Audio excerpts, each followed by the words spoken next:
the girl suddenly noticed that the breath she exhaled began to swirl on its own. In the town of Black Vortex, even a loud shout could stir up a small whirlwind. Some people had even learned to ride the wind. A few boys spread their arms and were instantly lifted into the clouds, flying freely through the air. But none of them realized they were already under the butterfly's curse. Because of that, the townspeople moved with extreme caution, their footsteps as light as whispers. No one noticed, however, that too much restraint brought on another curse, the snail's curse. Not long ago, Chie and her team came to help. But the moment their car exited the tunnel, it was caught in a violent gust. The vehicles flipped over, and Chie was the only survivor. Terrified, she realized even her own breath was spinning. Just then, the four boys descended from the wind. Luckily, Kiri and her younger brother arrived in time, and pulled Chie to the ground to keep her safe. Wounded, Chie was taken to a long communal house for treatment. Kiri explained that a series of typhoons had devastated the town, and the longhouse was the only place still standing. Things got worse. While Kiri's family was out scavenging for supplies, their shelter was taken over by others. A fight broke out, and 6 people, including Saito, were forced out. Chie wanted to leave immediately, but Kiri's father insisted on staying to study the vortex phenomenon. He was wrong, there was no escape from Black Vortex.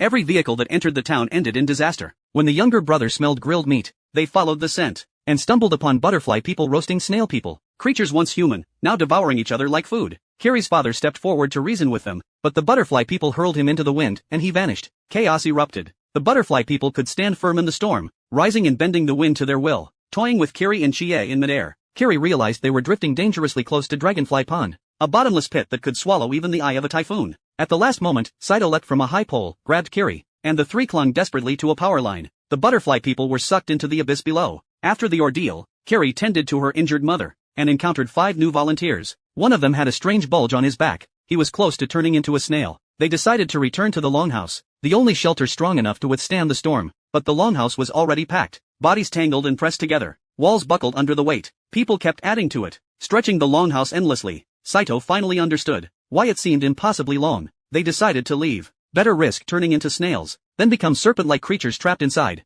Hunger broke everyone's sanity that night. Someone tasted the leftover snail meat, and found it disturbingly delicious. Soon, the rest agreed. They would eat those on the verge of transforming. Kiri and Chie resisted, but to their horror, Saito had already begun eating. Eventually, everyone did. The next day, a typhoon took Kiri's mother away, and her brother's back began to sprout a shell. Determined to save him, Kiri gathered a few others and set out on their own, afraid the volunteers would turn violent again. The tunnel was blocked, so they climbed the mountain instead. But once at the top, they realized the longhouses circled endlessly around Dragonfly Pond. No matter how far they walked, they always ended up where they started. The space in Black Vortex was broken. Every path led back to itself. Then the slowest among them fully turned into a snail, and the volunteers' eyes filled with hunger. One lifted a rock to smash the shell, but the man with the mustache stopped him, only to suggest something even worse.